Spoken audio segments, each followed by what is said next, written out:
in the blender. Pels in the blender.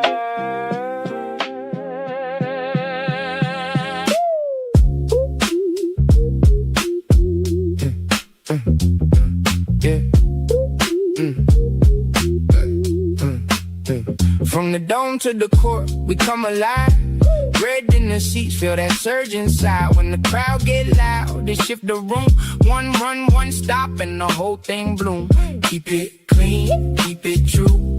Home floor shine when we come through. Every bucket count, every stop we chase. New Orleans pride, all up in your face. Pels in the blender. Turn it up, win on this. So that was smooth. I can't even front. That's a great song. That's a good way to get the vibe going. Welcome to another episode of Pels in the Blender, man. It's your boy A. Davis. I got Mr. Senior Audience Editor for Sports for NOLA.com in the building.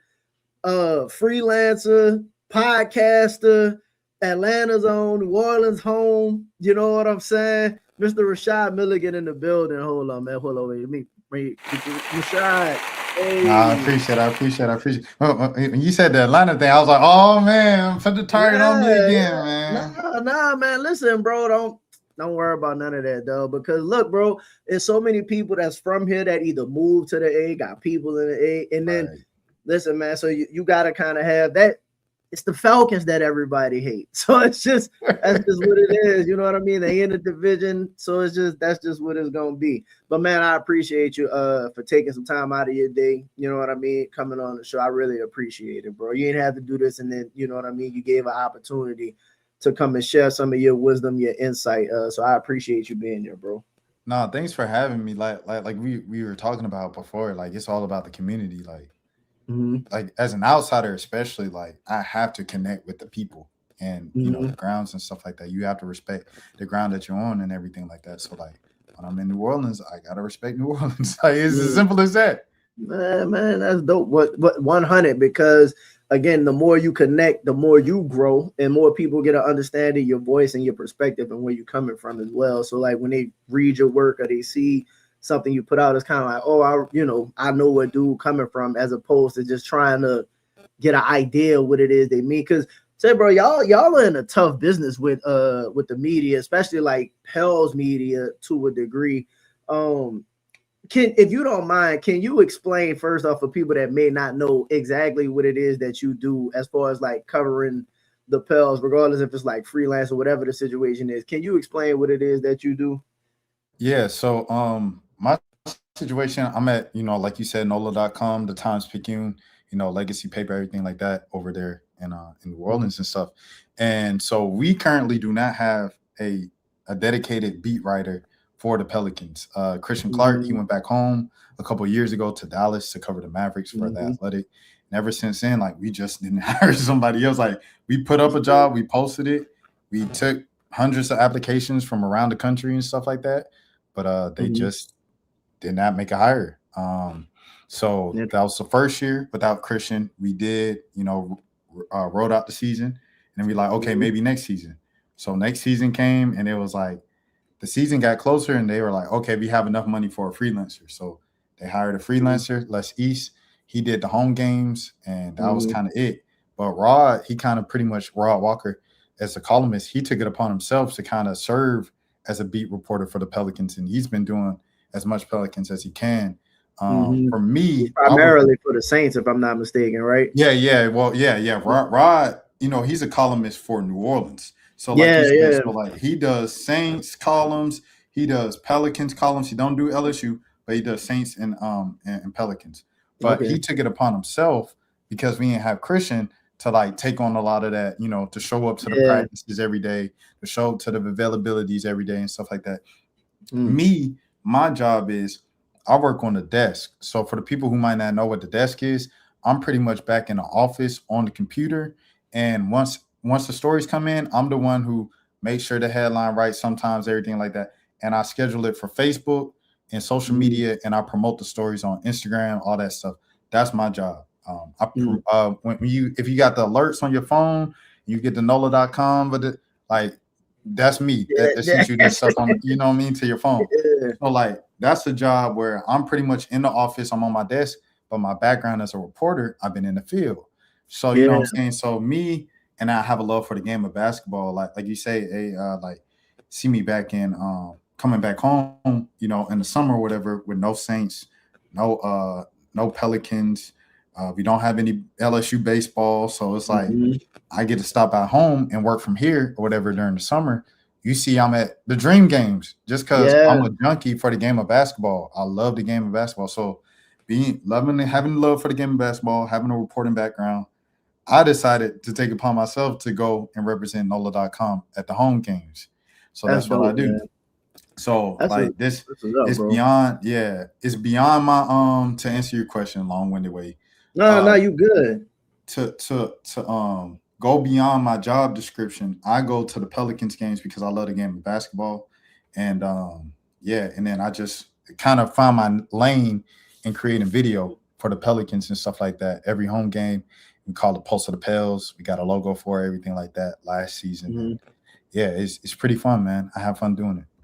That's what's up, bro. I ain't gonna lie, man. I hope um they could get somebody, and I know it's tough when the team has, you know, the last 2 seasons that they've had. It's kind of tough to get somebody to get a company. If you look at it just from a business perspective, to invest in somebody with a losing product. But at the end of the day, you know what I mean. Like if this is, you know, this is the professional team.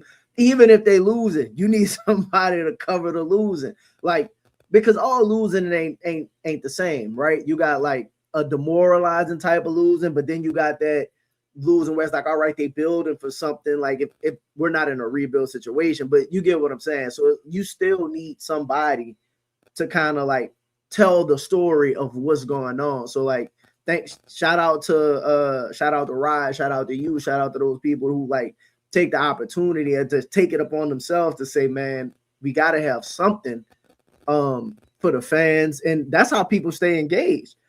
If y'all chose not to do it, then like what do we have at that point? Like So I Shamit, bro. yeah, Shamit, he like the number one Pelicans reporter right now. He got a whole job. Shamit got a yeah, whole man. job. Like people don't be knowing stuff like Shamit has Mhm. a whole job and he's like the number one Pelicans reporter right now, bro. Bro. So let's kind of like jump into like the media aspect and covering this team because I don't know people understand like one what it takes to cover the team, and then two, like is it tough to cover the team? Let's start there first. Like, is it tough to cover the team? Because when you were explaining like the job description, right? It's like, all right, look, you got to be at home games. I'm guessing like if you on the beat, you got to be at road games as well. Like you got practices, like all kinds of availability. So like just ahead of time, what is the requirements to cover this team full time? Yeah, like you were saying with the cost of a company investing in a full-time beat writer. I don't know how all the, you know what I'm saying? Like they're above my pay grade right now. But Mm-hmm. like them folks, you got away games. So you talking about hotel and travel for the away Mm-hmm. games. Like Per I diem, know a lot of probably. beat writers, you know what I'm saying? They Mm-hmm. just ride on the bus with the team, but Mm. I'm not sure the Pelicans necessarily. I don't know. Like I said, that's above Yeah, my pay yeah, grade, yeah. but like I don't know if the Pelicans paying for your hotel room too. So if that got to come out of Mm-hmm. pocket from the newspaper, that's a lot of money. You talking about salary plus travel for an entire NBA season, 41 road games. So, but as a beat writer, like your only job is to cover that team. So that's the difference between what Rod and I are providing from what we can do versus what a Mm-hmm. beat reporter will give you. Like a lot of what you guys are looking for, the Pelicans fan base is looking for, is that in-depth, beyond the surface reporting. And that Mm-hmm. honestly just takes resources and time. Like, but the reality of the situation is Rod is writing a Saints column every Mm-hmm. week now because it's Saints season. And I'm, you know what I mean, I'm doing LSU, a little Southern promotion, a little, you know what I mean? Like Yeah, yeah, I yeah. got 8 different jobs, you know what I mean? So that's the Right. reality of the situation of like what a beat reporter would be, where the only thing they do is make sure you go to every practice, make sure you go to every media availability, every game Mm-hmm. on home or away. Let me ask you this, bro. Is it like because I imagine relationships matter. is it hard from a reporter standpoint to get some of that in-depth information that you may want, or like some just like not just surface level information? Is it hard to really like get those kinds of stories and now I know you can't put everything out, right? You know what I mean? Like you don't want to throw nobody under the bus, but you know what I'm saying? It's just kind of like, is the access there? If somebody was to take that job, is the access there, or is it up to them to kind of like, yeah, we give you the opportunity, putting you in the building, but you got to create and form those relationships yourself, or it's not really like an open door like that? Like you say, bro, like it's like a dog, bro. You know what I mean? Like I'm gonna throw this steak in here, and I'm gonna put 10 of y'all in here. I'm gonna lock the door. Who come out with the steak? That's the dog. So I was like, regardless of how tight-lipped Joe, Gail, I mean Miss B, my bad, man. Yeah, regardless of how tight-lipped everybody is, right, in the building, if you a dog, you're gonna get the story. So it's like, for me personally, I'm not necessarily like, I didn't brand myself as an insider. So it's like, for the sake of my like sanity and everything like that, just to relax, like I do the surface level stuff. You know what I mean? Like I'll talk, and if I hear something, then I might call around and confirm some stuff to people. Like, because I mean, just being around the game and the league is real small. Like once you get in, and you're talking about relationships with players. We joke about this all the time. Like we joke about this on Twitter. The Pelicans and the Hawks, like, it like the same team. Like, we got Kobe Buffkin coming in now. Like, I just covered him a couple years ago. I covered who my boy that we looking for an extension. Strongman, Sadiq Bey, DeJounte Murray. All these boys came from Atlanta. And all the boys in Atlanta came from New Orleans. I call it. I was like, I covered New Orleans TJ my first year here, and now CJ in Atlanta. Oh, it's good. So, yeah. So it's like the New Orleans Hawks over there right now. You know what I'm saying? Or the Atlanta Pelicans, however you want to call it. Bro, so here's another thing you talk about, like having a fight for that story. Naturally, I'm guessing media in general is competitive. Is New Orleans media competitive like that? Because we've seen the people like over the years who like kind of like before the newer regime came in, right? Like Schmidt was breaking a lot of stories. Jake Madison broke some stories. You would hear the same people kind of like be able to be like the source for the fans, but I'm not sure it's quite the same as it had been in previous, with the previous regime. Now that Joe Nim is kind of like, kind of changed things around a little bit. What is that like element of the media like is it like truly competitive like that, and can they freeze you out? Whoa, what's good, D-boy? That's a good. They definitely freezing. Like I think a difference in we was talking about this on when I was on PPT last year. Like shout out PPT. Talking about how they shut them boys out, and it's just like, to be honest, to keep it a big difference. And like Atlanta doesn't necessarily just have way more media than New Orleans. I think it's okay. So, hey, organization, if y'all hear me, just hear me out. Y'all gotta get some of these folks in, bruh. Y'all gotta get some of these folks in the door, bro. I think, what I'm saying, and then give them a reason to, kick them out again. You know what I'm saying? Yeah. Like, if you're asking questions that's just terrible all the time, and you wearing the Pelicans hat and a jersey to the press conference, okay, all right, yeah, kick them out the building again. But like in Atlanta, like they have a bunch of independent, bloggers and people who doing their thing. Like they have access, and I think that's a huge difference. I think just the presence of a lot of people like y'all, Pels in the blender, in the NO. Or Onan, Pels, what Cullen doing and everything like that. Like, pods for the Pelicans, bro. And it's like, if it's this many people, and y'all know what y'all talking about too on these pods, so it's just like if you let some of these people in, I think it can naturally raise a little more competition, a little more competitiveness, because it's like, dang, I'm not the only one who has this. You know what I mean? I think it can. No. Okay. I'm speaking off the cuff. So Nah, I don't you want good, bro. nobody at the company coming at me. No, I gotta put Nah. disclaimers out there. I'm speaking off the cuff. Yeah. But I would think like naturally, right? If you have more people around you and more people like, and then one of them jokers from a pod says you, Alvin, you Mm, come in there and you tweeting stuff first from practice. Oh, people gonna get, you know what I'm saying? They're gonna get, yeah. let me, you know what I mean? They're gonna Yeah, do the PlayStation meme yeah. where you sitting back with the controller, you sit up with it. They're gonna do exactly that. So I think if you Yeah. put more people in the building, people gonna feel more competitive naturally. I think that's a good way to go about it, though, to be honest, because I think the issue that I think some New Orleans fans have with the media is that it feels as though it's like a level of control that you just can't do nothing about. Like, because I'm not saying that you want to throw people under the bus. I'm not saying that, but it's kind of like, hey, there's questions that you want to have asked, and maybe somebody's willing to answer them or willing to for you to reconnect back to your fans.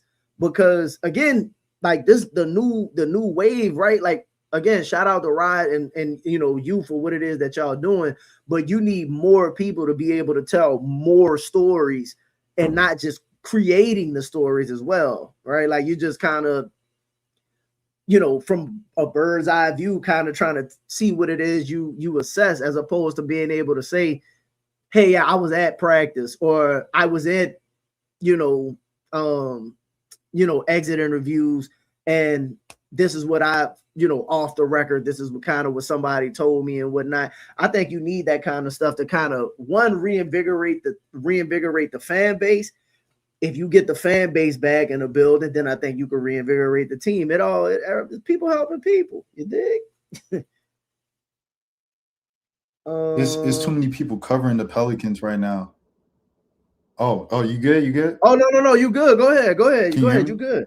Yeah, Okay, you straight. yeah. Yeah. I was just saying. I just think it's too many people covering the Pelicans right now. I mean, especially now, like, with Will Gill being gone now, like, it's like Will gone, Christian gone, like, yeah. like I feel like the media room's getting thinner and thinner. So it's like, I think to, like you say, bring some fire back, like bring some of the pods, in those rooms and stuff like that, man. Like, let's get pump some new energy into it instead of having it kind of like almost in a way kind of bleed out. Yeah. Do you I don't know if you can even answer this or not, and if not, my bad. But as far as like media days, practices, stuff like that, is there like a certain, because I think about all the time when we'll watch like when Mosley's opening interview, his announcement interview came, when they announced Coach Mosley, right? It was so many questions that like he started it off with saying, hey, this is strictly about defense, right? Which is cool. I'm all about that. Still, I don't think there was any question related to his offense at all. Is that just like a missed opportunity, or is there one of those things where it's just kind of understood, well, hey, if he says this, is like the decorum to not ask said question anyway? Like how does that work? Like, is there a certain level of questions you can't ask, or is it just they allow you to ask whatever you want, and it's just people are not taking the opportunity to ask said questions? Yeah, I would say it was the latter. Like you can ask whatever. Like you can ask whatever. It is but in certain situations, like PR in certain situations, just all right, y'all, thank y'all, and then you know what I mean, you only got in one question, and you know what I'm saying, like it, and like in that case, it would be like, dang, do I want my one question to be like following up on what he said about defense and then ask him about offense, or do I want to or do I need to kind of like this more grand story of like big picture of like I'm just giving you kind of like behind the scenes of like how I think. Okay, most of the nation might care about Zion. Like, so shoot, I might ask, how do you plan to handle, what I mean, go with Zion? You know what I'm saying? Like, how do you plan to kind of deal with that situation? Right. That might be my one question, because I feel like it'll have the largest reach in the nation. And then when I want to circle back and follow up on what he said about defense, don't ask me about offense.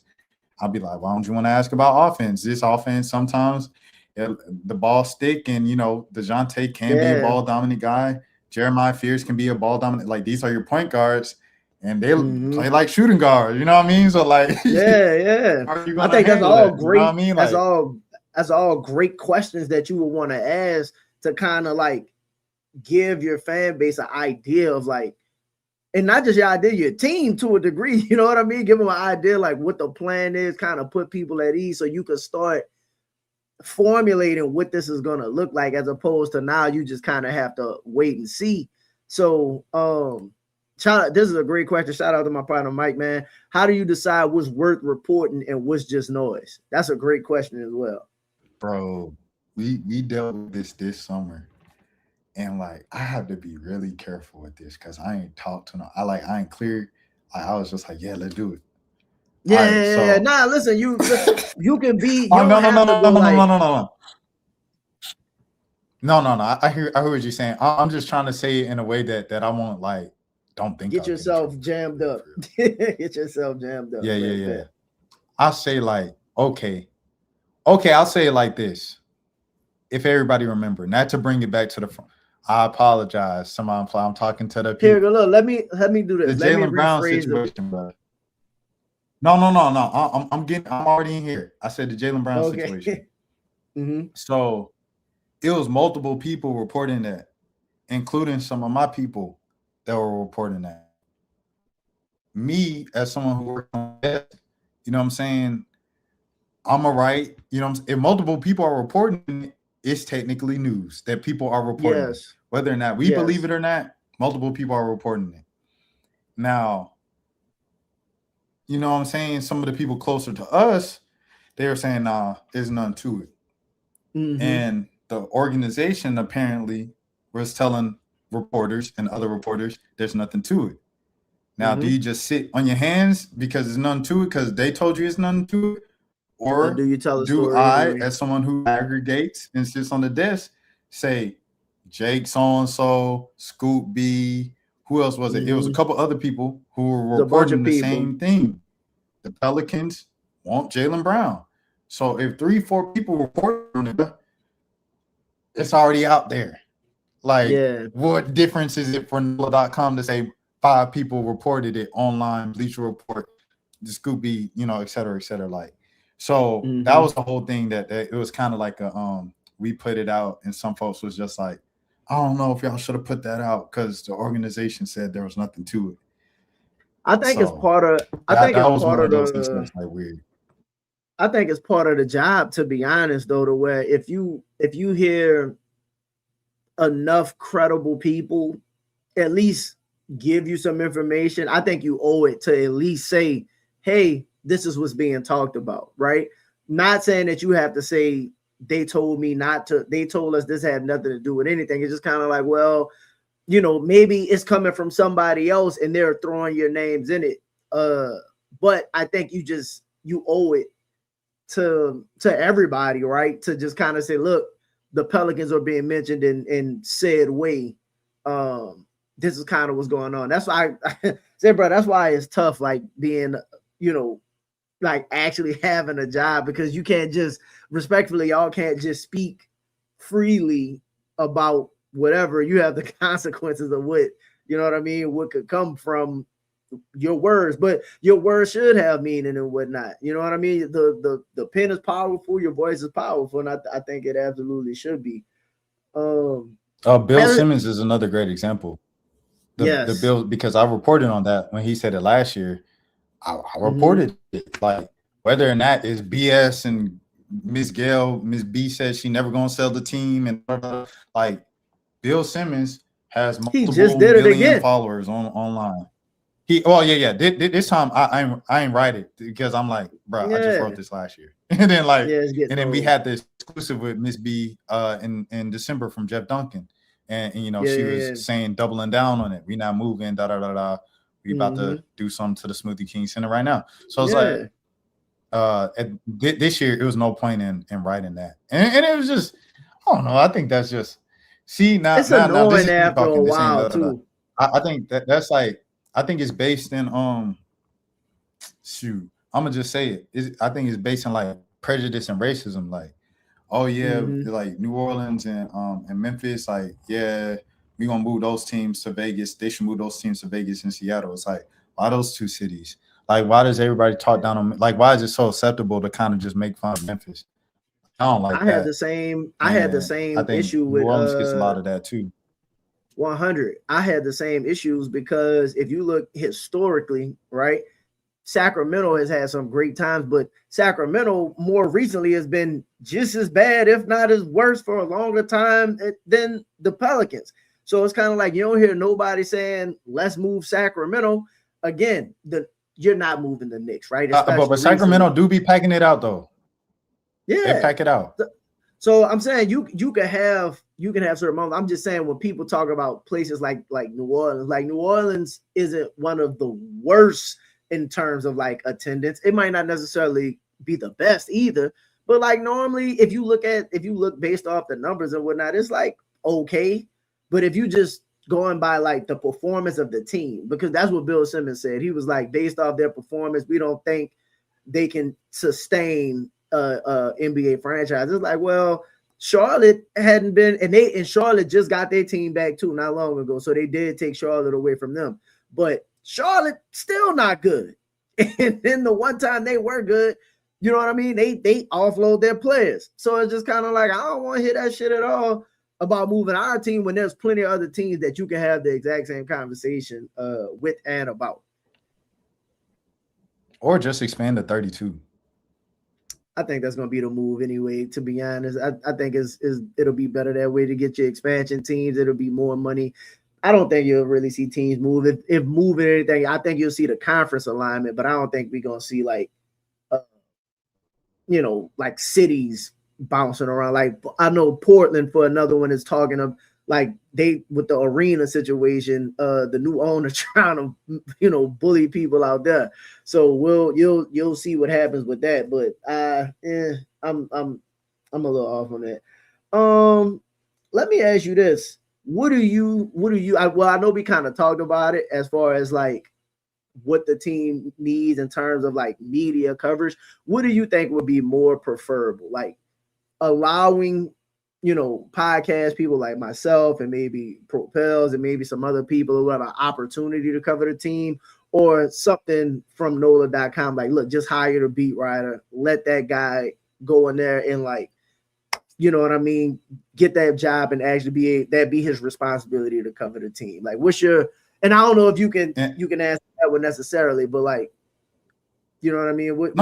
I can't. I can, because I went on PPT last year and I was like, we need to hire a full-time beat writer. Like I said that last year on the show. So yeah, like nah, I could say that if I want it. I'm gonna be greedy and say both. Like get as much coverage as possible. Because like I said, I just feel like more people in the building creates a natural, more competitive. You know what I'm saying? Competitive spirit. Like if you have somebody else out there who can tweet something before you can because they're out at the same practice or media availability that you're at, it's gonna naturally make you want to go harder. Like I don't know, like I mean, at least that's just how I operate. Everybody might not operate how I operate, but I feel like it would be good to just have more people in general in the building. Man, I had a question for you as well. Yeah, go ahead. My bad. I wanted to ask you who are your two teams you have going to the East? Like if you get Seattle and Vegas, who are your two teams you got going to the East? Who I want to go to the East or who I think going to the East? Because that's two separate questions. I would both. I would go ahead. My bad. You say who I want to go to the East? No, I was saying both. Yeah, I want to hear both. Okay, yeah. So my preference is get Minnesota. If they're gonna send Minnesota to the East, get Ed Edwards out the East. You know what I mean? Like take that dude, send him to the Eastern Conference for the next. Shout out to Atlanta. I know that's Atlanta zone. Let him beat them up and like go wreak havoc over the East for the next couple years. And I know the other team that's being considered, and I think that my want and need are probably the two same. Like obviously, like none of the other like none of the Texas teams will move or something like that. So you'll probably end up being, if I'm not mistaken, it was consideration of us, Minnesota, and Memphis. And I wouldn't mind Memphis going to the East as well. The reason being because Memphis historically, and they know how to build competitive like a competitive team. And like I think they're on track to do that as well. So like if you told me right now that you took Ann Edwards, Rudy Gobert, LaMelo Ball, Chris Finch is a great coach, and you threw that in the Eastern Conference, cool. If you took, because I think Memphis is probably like 2 years away from being, I like Carlos Boozer a lot. You got to see if Edie stay healthy, but they got a bunch of picks. Jalen Wells, they just got like they just know how to make take that team and put them over there as well. I don't care what happens. Then now you got Steph Curry aging, right? I got Joker aging. I don't know what's going to end up happening with Joker, but if I'm a Pelican, now I'm like, shit, as Jeremiah Fears ascends and, Derek Queen, if we keep Zion Trail, whatever, you find yourself in the playoffs more likely than not, especially if they add 2 expansion teams. You got to think, unless something crazy happened, going to take at least 3 to 5 to get right. You can find yourself. That's what I would do. Take that young star Anthony Edwards and send his ass over there. That's what I would do. What about you? Still got OKC though. You still got OKC though. I could deal with OKC. And Wemby. I forgot about Wemby. Wemby is like 10. You can't duck all the smoke. You can't duck all the smoke though. You can't duck it all. And the Spurs, we match up well with the Spurs. I personally think, right? I don't think we're capable of like beating them yet. Yeah, but like if we do what we supposed to and take care of the team, make a couple moves here and there, and we had to face the Spurs, I think it'll be more competitive than people think. Like most of the games we played them should have been dubs this year. If you look at it, like game 2 and like opening night against the Spurs, man, that should have been a dub, right? We beat them in San Antonio. We beat them in San Antonio, and then they had another game. We was up in the fourth quarter, and I think we blew it against them too. So like, I'm not worried about San Antonio. Yeah. It's weird to me how like Wemby kind of struggles a bit. Like he's neutralized by like undersized but stronger dudes. Like that doesn't make sense. That like Draymond can kind of sometimes Zion like dunk on him first play of the season. Like that's always a weird thing to me. It's like this dude is the tallest and like it's the strong. Like I guess you know what I'm saying? It's like kind of almost like fighting. Said bro, Matt Styles makes fights and like, are you good? Oh, okay. No, I was just gonna say for the East, I'll say Memphis, because Memphis is right there in the Southeast, and I would say, who would I say is the second team? Honestly, New Orleans makes the most sense. Honestly, geographically, but Minnesota is right there with Chicago. Ooh, I'll say, initially I wanted to go to the East, but I don't want no parts of the East, though. I don't want no parts of the East. What you don't like about the East? Man, the East, but people talk that West shit about the West being tough, bro. The East is where the smoke at, in my opinion. Especially like in the new East, Toronto, the Knicks, Boston, Detroit, y'all. Washington, like you can still go down the list. It's a cool. No, see, I forgot about Detroit. Yeah, bro. Detroit. Yeah, the East got Indy. We even talk about Indy. Indy got smoke. Cleveland. Yeah. Didn't mention Cleveland. Philly. Yeah. Didn't mention Philly. But see, I was thinking about Philly off the top, but like Philly only going. I feel like they'll only be like lethal the next 2-3 years. Like that's a now thing, Maxey, you know what I'm saying? You got Maxey and VJ. You don't believe in Maxey and VJ? They're gonna be nice. They're gonna be nice, but I don't think they'll be like as lethal and super teamish as they are right. You know what I mean? Like they'll just be a lethal super team for the next 2-3 years. So I look at it this way. I ain't even talking about like championship windows or nothing like that. I'm talking the smoke for the next however long. Like it's like Tatum is still gonna be around. I believe Maxi's gonna still be a dog. Cade gonna still be a dog. Tyrese still a dog. Brunson still a dog. Like you just, you know what I mean? And it's not that you don't want to have an opportunity, but again, if you look at the Western Conference, right? Like other than OKC, which they made their finals but didn't get back, it's kind of like any team in the West, in my opinion, can come out of the Western Conference, to be honest. Like you saw the Spurs, who really are super ahead of schedule. Ain't nobody saying the Spurs gonna be able to duplicate what they did last year. You know, like a lot of things gotta happen. If J-Dub not hurt, maybe OKC does go back. And then, you know, again, Steph Curry's getting older. Phoenix isn't the same Phoenix. Portland, we don't know. Like, does it work with Ja? Like, I just think in the Western Conference, like, I give myself more of a chance to fight against those teams than in the East, like the new East, at least. The new East. And we don't really perform well against, like, East teams, to be honest. Yeah, no, that's a fact. Yeah, okay, I hear what you're saying, because I mean, like you say, the East, like in the middle, like you say, they might not be top heavy, but in the middle, like where you talking about, where you kind of want the Pelicans to kind of be, like, you know what I'm saying, just in the mix, playing up. Yeah, that's tough. That's tough. Yeah, Orlando, I don't know if you said Orlando, we even mentioned Orlando. Like, it's just so many teams that we hadn't beat Orlando, and we like 0-8 in the last, you know what I mean? Last like 4 years against Orlando, bro. Like we lost 2 games to y'all last. Like, I tell people this all the time, bro. Trae Young just always used to just put smoke to the Pels. Trae Young's one of my favorite players, by the way. So like I by association through Trae Young, kind of like the Hawks, right?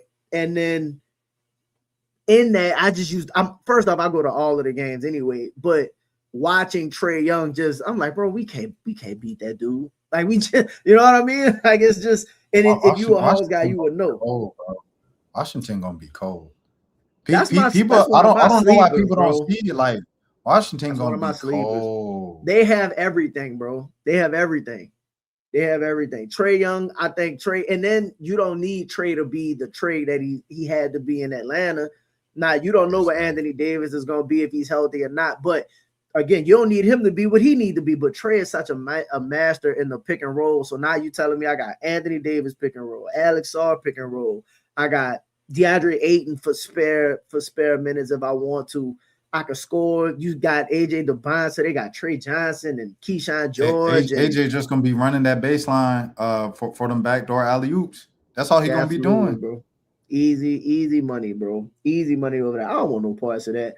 And then Trey just signed a 5-year deal over there. So like, he gonna like they're anticipating him being there for a while. Man, let me ask you this, bro. Now that we have you on here, you a Hawks guy too. Why y'all couldn't just send Trey to us? Why Trey couldn't just come on over instead of us having to take the job? Yeah, when people always say that, they're like, we got the wrong Hawks guard. And I was like, I think at the time of the DeJounte trade, because you got to think, I think everything in the NBA is PL, PLAL. Pre-Luka, after Luka. Like, back then, you're not thinking Trae Young can get traded. Like, Trae Young, the face of the franchise. Face of the franchise don't get traded. Ever since Luka, all bets off the table. Everybody get traded now. Jaylen Brown just got traded, and it wasn't even like the biggest news story of the summer. You know, it's just a different time. I was watching y'all pod. Well, what's good, coach? Appreciate y'all for tapping it. Man, everybody that's been rocking all day, man. Make sure y'all hit that like button. Appreciate you. I was watching y'all pod, bro, when Jaylen Brown went to Philly. and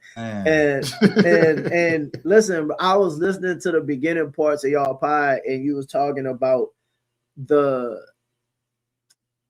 I hadn't realized how much success the Hawks have had, but at the same time, it's kind of demoralizing because it don't really amount to much. So right, your point being is kind of like, bro, when a player like Jaylen Brown's becoming available and you're signaling that you're not interested in those types of players, that's not the all-in kind of player that you're going for.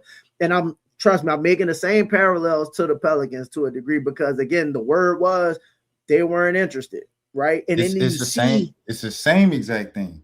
It's like, yes, would you say we keeping the team? Oh, we good with this team. What you mean we good? Like, yeah, that's crazy. Like, I uh, felt for the city. Like you got to think. I don't watch this team in person now for 2 seasons. So like yeah, now I'm like, they not gonna do nothing. Like I understand it on paper, it makes sense. Is Trey mm-hmm. Murphy a good player? Yes. Is Zion Williamson a good player? Yes. Is Derek Queen a good player? Yes. Is Jeremiah Fears a good player? Yes. Is DeJounte a good player? Yes. So why would we trade him? No, it don't work together. They great Yeah, individually. It does not work together. You tried it once. You tried it. No, you tried it once, and you said, "Oh, well, everybody was hurt." Everybody won't yep. hurt last year, and it still didn't work. And I'm sure you Mm-hmm. guys have said this all off season, so I apologize to all the listeners. No, no, you good, bro. You It's like, but good. that's Trust me. like crazy. That's Yeah. crazy. I don't know what people be thinking, and the whole thing is propaganda too. Like the Mm-hmm. internet, Jalen Brown can't dribble with his left hand. Oh my Then God. you start that little propaganda, and people will Mm-hmm. legit think same thing going on with Angel Reese right now in the WNBA. You start Like some she not propaganda, dominating out there. people will think like you are not a good player. It happened to Mm-hmm. James Harden a few years ago with the whole defense thing. They're like, oh, Mm-hmm. James Harden, it like he will never get the credit, but he like revolutionized the game of basketball the same way that Steph Mm-hmm. Curry did. And he's one of the more important players in NBA history. He will never get that credit because Nah. James, he don't play defense. James Harden fat, James Harden in the strip club. Like he'll never get the credit he deserves. And I don't know, bro. I think Jalen Brown was a victim of propaganda. So was Trey Young. Yeah, I said the This was a same thing few other about players. Trey. Though Trey, the one with Trey, the one with Trey hurts me a lot because again, I play a point, but like I Chris Paul's my like one of my favorite players. You know what I mean? Trey Young favorite. I like Steph Curry. You know what I'm saying? I tend to like the guards, and then bro, they're not just regular guards. Like 20 and 10 a night, 25 and 10 is elite level play. The part that I really want to ask you about, because we used to talk about when they traded Trey, right? When they moved on from Trey, and the time from them, they moved on from Trey.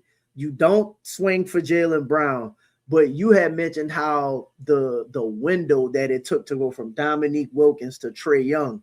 And even if you had success in that window, you don't just see players like this, right? So when people talk about like trading, like when you trade Anthony Davis, we just got lucky and Zion was the next draft. Like you got lucky that be your case. Though it don't happen like that for a lot of, because once you move on from Zion, you can have a lot of cool players, but it could be a long time before you get another player that's like elite to that, like multiple time all-star, can just even go into the game. So like speak to that point to where like people that be talking about rebuilds and just move on from them and all of that, like speak to that point if you don't mind. Okay, I see. Okay, I see the parallel you were making. I see the vision. I say this, man, like, cause I didn't even realize this until like I did one of the posts of the Pels. You know, when I walked around the arena and was talking to the fans and stuff. I was like, oh dang, I get it. Like it's like, yeah, it's having Chris Paul, he pushes, and then AD was Zion, just go ahead and do it, bro. And I was like, dang, y'all been through a lot, like, Yeah. like that's trauma right there. It's like, you know, when you be in love and you like, I know you're gonna leave me anyway, just do it. It's like, man, you're not even gonna like enjoy this dinner right now. You're about to leave. And then I see. I'm not to cut you off, but it's kind of like to the point though. It's just kind of like when you have those kinds of players, I don't think. And again, maybe this is to some of the people who talk about the organization in general. I don't think we do everything we can to like maximize said player. Like I don't think y'all did everything y'all could to maximize Trey Young, in my 100%. Opinion. Yeah, so it's kind of like if I have Zion, but then and this has always been a gripe to me. And people say I'm a Zion excuse maker, but it's just kind of like if I draft Zion Williamson and I tell him, hey man, this is not your team, and then I don't put I don't do everything I can to make sure it works for that guy, then I don't think I'm doing Zion any justice. So like how are we going to maximize the tenure? How can he become Shea? Or how, you know what I mean? Like, not saying that he would have become Shea anyway, because again, that situation is different. But Trae Young, to y'all point, like bringing in DeJounte Murray respectfully is not maximizing Trae Young. Like taking away Collins and not replacing a player that gave him that elite threat. You'll be able to speak to it a little bit. No. Like you said, bro, like, and respectfully, like, when was the last 3-point specialist in New Orleans? Matt Ryan? Yeah, I mean, technically it's Trey Murphy right now, but it's still he not really a specialist. Like he's someone who can shoot. Like I feel like it's a difference. You know what I mean? Because Trey can play basketball. Like no I know what you talking about. Like you know what I mean? No, that dude shoots. Jason Capono. No, I'm talking about Luke Kennard. Remember types. Buddy from the Knicks who used to do the discount double check after making the three? I'm talking. You need guys like that around the like that's what you needed for Zion. Like, and fans been yelling for it the whole time, and fans been yelling for a center ever since. You know what I mean? So it's I don't know, bro. Like you said, like you got to maximum because. It just don't happen, especially if you believe in conspiracies, right? NBA conspiracies, like the NBA conspiring against New Orleans because they don't want New Orleans to be like a big popping NBA market. So if you believe in that, then you know Nick Nova. Yeah, appreciate that, coach. Like you're not gonna expect the league to help you out, like right? Like if you believe in conspiracies, the league just ain't gonna help you out with. Oh, the Mavericks got a 0.1% chance, but they just traded Luka. Here go Cooper Flag. Like that's not going to happen for the Pelicans. I mean, it happened with the AD thing, but if you believe in conspiracies, I'm gonna say this. I'm on the opposite side of that. To be honest, I personally think the NBA wants New Orleans to be good. I think they're trying their best for New Orleans to be good. And you just gotta lean into it and let the league do its thing. You can't tell me that the NBA watch the NFL have Super Bowls and have some of the people just Jerry Jones. They got yachts down here and they throwing parties all the time. Like All-Star Game used to be here, a couple times. Like I was about to say All-Star Game, yeah. The NBA would love to have a market in New Orleans. Bro, when Zion got drafted, they was on TV 26 times or something like that his rookie season. Lonzo and all. So I think the NBA would love to lean into New Orleans. You just have to give them something to lean into. Like you just gotta go. That's why like if you get Jaylen Brown or you make a go ahead. No, I was just going to ask you, but to that point, would you say like that kind of goes with the other fans then of like we can move on from Zion? No, because I think if you move, I think cities work with stars. Like you have like stars move the NBA. 100%. Like if you don't have us like Ja in Memphis had Memphis popping. Right. Once Ja started getting into all the, having his issues and whatnot, Memphis stopped being on TV. People didn't really care. Bro, Zion will come off an injury. He'll be out for 2 months. And then first game back, the NBA be like, Zion's returning. He looks incredible. Like, and it's on TV again. So if you remove Zion and don't somebody doesn't ascend to a star, and even if you ascend to a star, because like a lot of people like Fizz, right? Like Fizz might be a really good player, and maybe he does become a star, but unless you about to become Steph Curry, right? Like unless you about to become Kyrie, right? Like who's really gonna move the needle like that? Like Zion moves the needle.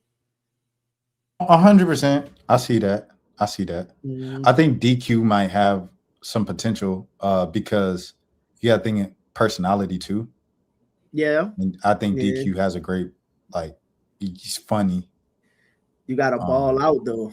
You got to yeah, be like yeah, yeah. Zion dunking on people, just physically impose. Like, look at Ant. Like Uh huh. Minnesota. No, Minnesota might have, like, from a history standpoint.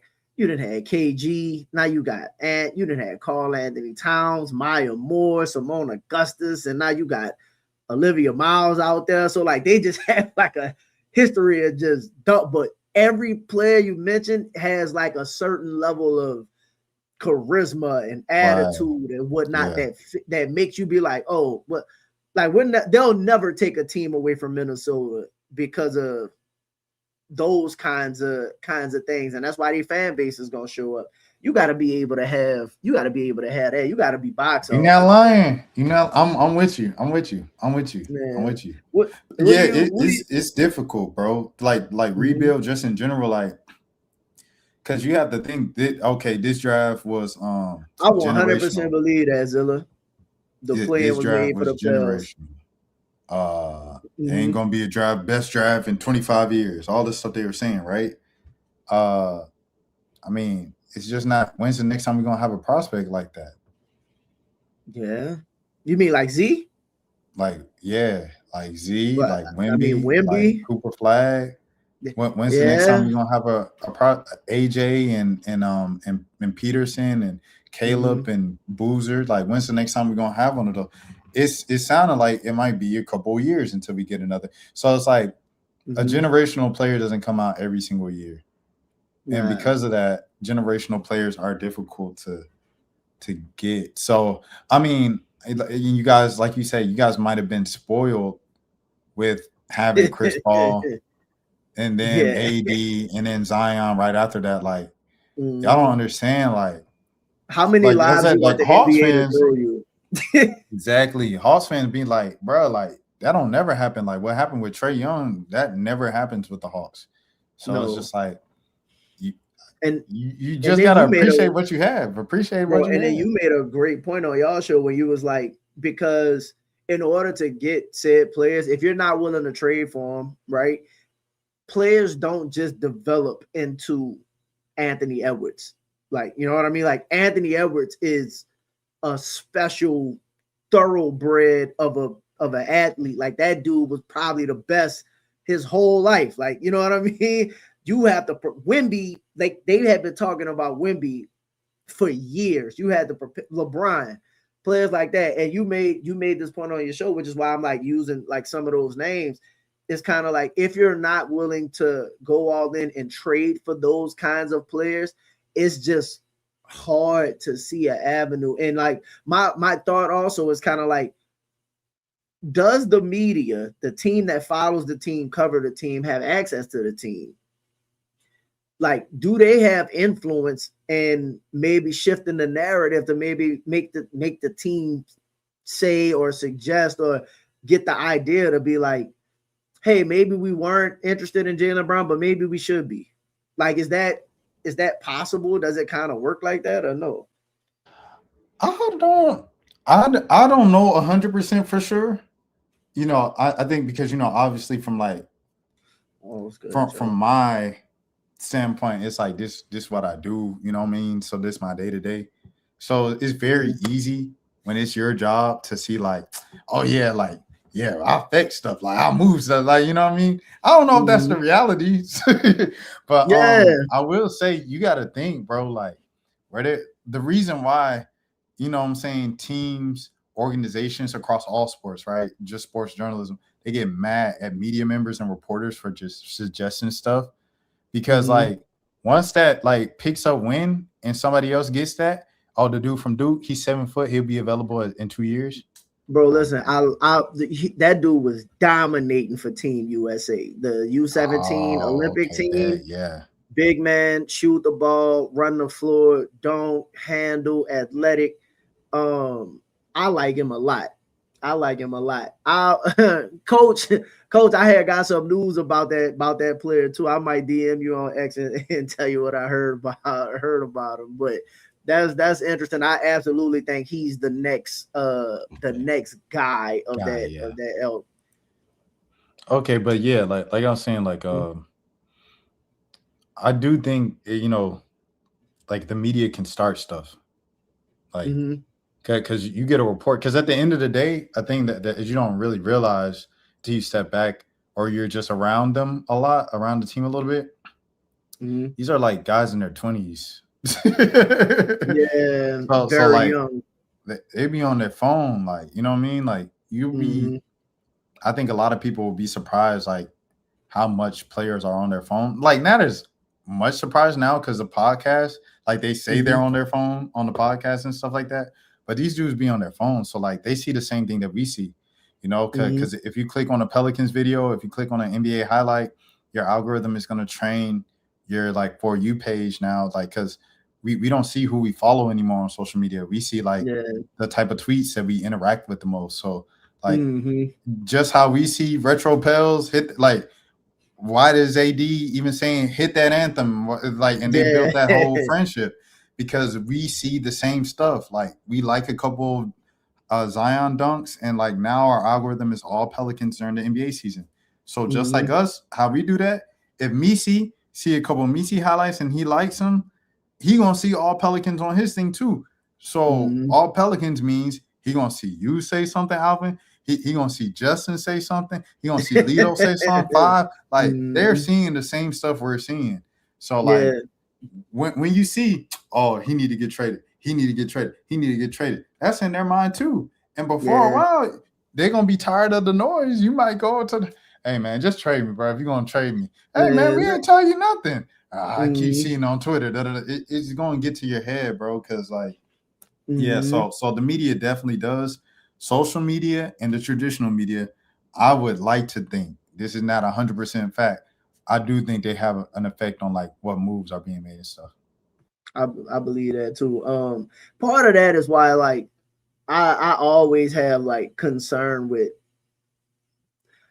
you have to be respectful, but also able to be honest, right? Like you got to be able to. If a player's not playing well, you should be able to say, "Hey, bro, you ain't playing well," right? And Yeah, that. Hey, okay. Yeah, let's talk about that album. Let's talk yeah, about that. yeah, I think too yeah. many people, just in media in general, like this is not a shot specifically at Pelicans media. I'm talking about like Mhm. the United States. Yeah. These Facts. days, especially with social media, too, Mhm. they be concerned about being friends. Like I do not Yeah, care about being friends with Jared. He's 20, he's 19, bro. Like I'm 31. Like I do not desire a friendship with Jeremiah Fears. I don't care yeah. to be cool with DeAndre Jordan. Like Mhm. I'm cool, bro. Like I have my friends. I know who my friends are. So it's like so many people try to be cool with folks, you know what I mean, to get a follow on social media or whatever. Like I said, this is not no diss to Pelicans media. I'm talking about Yeah. American media in just society in the social media age. They Mhm. want to be accepted so bad and be important and be friends with famous people. I do not care. Like that is not what the work is for. We didn't come here to make friends. We came here to report the stories. Because then if you Mhm. become friends and your friend mess up, then you're gonna Now feel you can't. conflicted to tell the story. Like you cool with Zion, and Zion said, "I'll rock with you because you ain't throwing dirt on my name." You're like, "Oh, appreciate that, Z." And Yeah, then now he got a something else bad happened with butt. Zion off the court, Yeah. and now you're like, oh, "I ain't gonna. That's my man. Z, my man's Yeah. like." No, bro, Yeah. you got to do your job, bro. At the end of the day, And do you think uh players in general, and I'm gonna say no because I think society in just naturally is a little softer, and athletes, understandably so, they receive so much more criticism than like the average person, right? Like they're talked about. You could you could play great, miss a free throw, and people be like, he a bum, and you know what I mean. So I completely understand, right? At the same time, it's kind of like, bro, if you haven't been playing well, right? Like it should be fair game to say you ain't playing well. Why aren't you playing? Like, what do you think it is that you're not playing well? And it's not to say that you're not working on it, but I would like to think that you can have, and that's why I always ask about like, during post game, locker room practices. is it accepted in like the Pels media space, from the team or whatever, Mosley's opening interview, Joe Dumars exit interviews, to ask the tough questions, and then you not be iced out of the building. Like, I would love to be able to ask some of these questions because we all want to know, like, right? Like, I think it's just fair game. Okay. So how do I answer this? I don't think it's like you can't ask tough questions or you'll be iced out. Mhm. I don't think that's necessarily the case with the Pelicans. I think a lot of times with the It's a fair point, Joe. Pelicans, and I It's a love all the access I get. I think a lot of Mhm. times it could just be like availability, bruh. Like Yeah. Well, they stopped. players, you was about to say this. I feel like you was about to say this. Players just stop coming to the podium. Like Did they? I was, bro. I was about to ask. They just stopped coming to the podium. So it was like we Isn't would post have game mandatory? like NBA rules. Like, I think you got to be out there for a certain amount of time type deal. So it's But like, I guess they just start doing it from the locker room. I guess, like, is okay, that because they stopped all right, wait, hold on, for a all whole right, season? They stopped doing podium work. So all right. I love my access. I hope this. Bro, If this it dude, does, man, if it does, I was telling the truth for the American people. don't So do you got to it, think about it man. like this, right? If the NBA rule is because I don't know the specifics, I'm just going to give an estimate, right? The NBA rule is like all players are required to stay in the locker room 30 minutes after a game for cool down for a chance of media to interview them before they go home.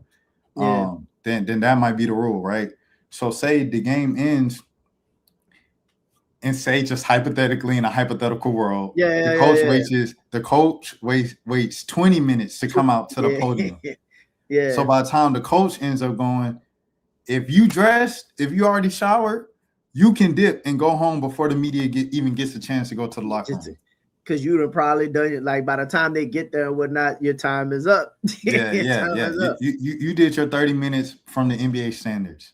It's like, fuck talking to coach. I'm about to go stand in the shower. I'm like, hey, dog. What was the word?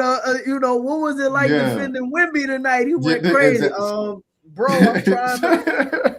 So I honestly think it was more so that with the Pelicans in particular last season, when it was a tough night for a guy, like the dude just wouldn't be available, bro. Like to keep it a bean. And like I said, I love my access, but I think it was more so that than like we weren't asking tough questions. It was just like folks just weren't there. Like, that's good to know, though. See, I want to go more in detail about it, like, and call players out by name, but I ain't gonna do that. Nah, I don't do that. But I think so you don't have to, because I do, and you don't have nothing to do with this, but like, I've done multiple shows, because part of the thing that, like, as a podcaster, I think you have to do is you kind of have to look at what's being said by each player, because things they say and even the things they don't say, tells a story of what's going on and whatnot, right? So I like to look at the psychology of what's going on, not just what we see on the floor, because these dudes are humans at the end of the day. And like, I absolutely understand like the personal element of what's going on. Like, bro, if you had a tough night, like, fuck, it's like 4 games in a row, bro. I ain't been able to shoot well. Like, I don't really want to go face the music of somebody asking me what's going on. But at the same time, that's why you get paid the big bucks, bro. That's why you're a millionaire. That's why it's part of the profession, in my opinion, to make yourself available for the tough question, in my opinion. Yeah, when Wemby skipped the game in the conference finals, if you remember, like he skipped the post game, and I was like, nah, that's weak. Like, anybody who does that's weak. I remember Jeff Teague when Trey Murphy was on the Jeff Teague podcast, and Teague was like, yeah, the reason why I didn't speak was because like these dudes will talk bad about me if I had a bad game, and then come to the practice like, hey Jeff, can I speak to you? And I'll be like, I don't want to speak to you. And it's like, nah, I think that's soft, bro. Like, I think that's whack as fuck too, to be honest. Yeah. Like that's like, nah, bro. Like, that's a job, bro. Like, once again, our job is not to be your friend. Like, yes, well, like me personally, people might consider me a nice person. You know what I mean? Whatever. So Yeah, like, of course, if I see you in a hall and we're like I'm I'm a gonna say C, what's bro. up. Like, you know Yeah. what I'm saying? Like that's just like respect. Like I'm gonna have respect for you as a human being. But at the end of the day, like, yes, I'm here to do a job. I'm not here to slime you out. Like I'm not here to, you know what I mean, make up a story that's not there. But like Mhm. if you on BS on the court, like you know what I'm saying, like ain't nothing to laugh about. Like I remember a couple years ago, I was on like I said PPT last year, and they was asking me about, yeah, Rashad, how was the locker room, everything like that. I said, man, Mhm. them boys was happy. Like a Yeah. couple years ago, like with CJ and all them, like Yeah. every time, like they laughing, it's Yeah. like they Jose, like them jokers was happy in the locker room, like they. You know, Yeah. sometimes they get frustrated and everything like that, but for the most part, it was a happy locker room. Like Mhm. you see it how people didn't. I don't think people really believed it until they saw Bi come back this year. Bi Yeah. came back this year. Everybody hugging and laughing, Yeah. and It was like, yeah, they Bi truly took like each other. he took an hour to come out for post game because he in the hallway talking to Zion and Trey and Mhm. somebody else that we didn't see. We were waiting for Bi for about an hour after the game, so it was Yeah. like them See. dudes really liked each other, and Mhm. you know what I'm saying. I don't know what the point of me bringing that up was. I lost my point, but Nah, I'm it's just just saying. basically the players being able to like handle the criticism and tough Yeah, yeah, questions and yeah, stuff yeah, like yeah. that. Yeah, yeah. That was the point. Thank you. Like, Yeah. if y'all Mhm. on BS, bro, y'all on BS. Like, and we gotta Yeah. report it as it is. Cause like when y'all doing well, we gonna report. Y'all gonna want us reporting that y'all doing well. So like, it Mhm. goes both ways. 100%. And I think honestly, I would what I would hope for moving forward, and we'll see, is whether you playing well or not. I would hope that the players would. My thing with any player, bro, I hope you take ownership of the media to a degree, because if you go and talk, you can control your narrative more than anybody, right?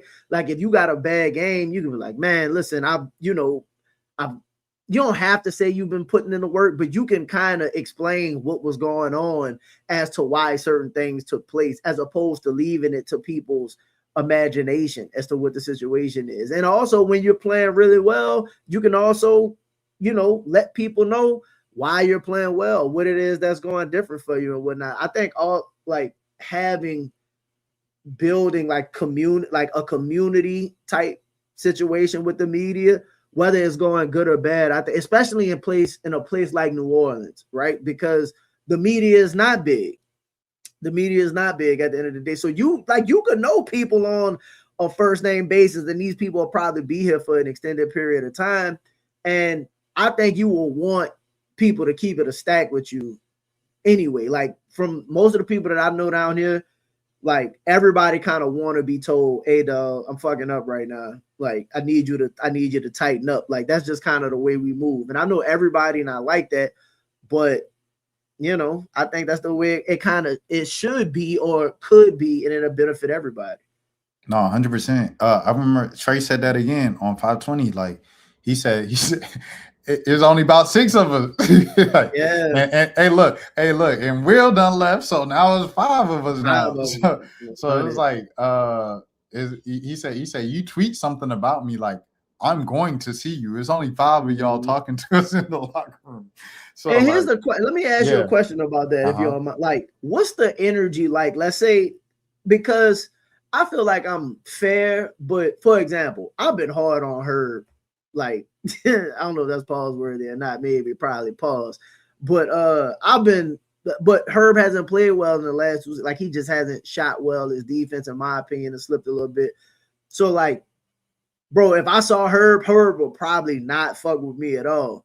But I'ma still be willing to ask Herb the question, like, if you are the guy who said something, what are the players like once you see them after? Yeah. Oh, what are players like? I mean, Like you after know, you, I mean, they let's say you write something. Let's say you tight, write something right? not so appealing or whatever. Like when if I if see you it's if next. it's someone like say every time I see Misi, I dap Misi up. And Mhm. like I'm like, oh, what's good? What's good? What's good? And then I go on like Pulse of the Pels or something like that, and I'm like, yeah, like, you know, it's another season, no real five for the Pelicans. Like, they need to get Messi out of here ASAP. Like, if I'm going Messi and Jordan Poole for to Memphis for John Morant. Like, you know what I'm saying? Like, if I'm doing all of that, and then I come back and then, like, I see Messi again, and then we do our usual. Like, it ain't gonna be a smile on his face. Like that's the difference. But I mean, it's like, bro, like, at the end of the day, you gotta know what it is, bro. Like, you know what I'm saying? Like you would trade you for John Morant happy too. with me. Yeah, you know what I'm saying? Facts. Like, you're gonna be happy when I gas you up. Like, you happy facts. every time I gas you up and my boy. Like, don't do that.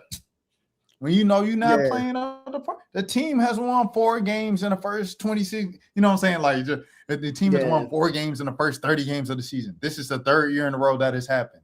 Ain't nothing to smile about, bro. Like, what you want me to say? Like, you a sensational piece that should be untouchable. Joe. I will say this though. Because we kept talking about bringing up Dumars kind of in passing. The Dumars exit interview, he answered every question and he stayed there for an hour. So every question we had, and then I asked the fans too. I asked some fans in the group chat.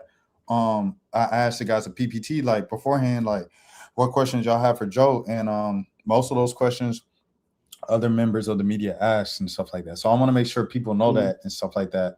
Now with the players and a lot of times with coaches, that's kind of controlled by PR. Like, if there is a 12-minute mark, especially